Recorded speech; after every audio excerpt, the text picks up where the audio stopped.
Kaunting kalaman ito sa Kim Koy at nandito tayo ngayon sa kalsada at makikita natin ang kauna-unahang milk tea.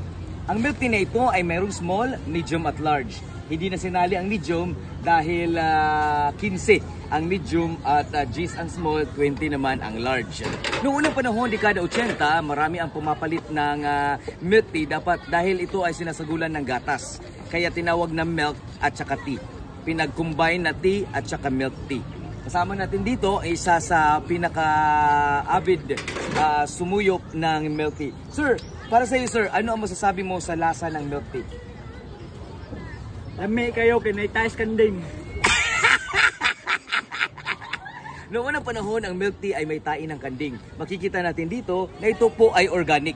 Sinasagulan ito ng tain ng kanding dahil noong una wala pa pong tinatawag na buwa pearl. Pero sa panahon ngayon, may buba pearl na, ito po ay synthetic. Pero nung unang panahon ng dekada 80, tain ng kanding ang sinasagol sa milk tea.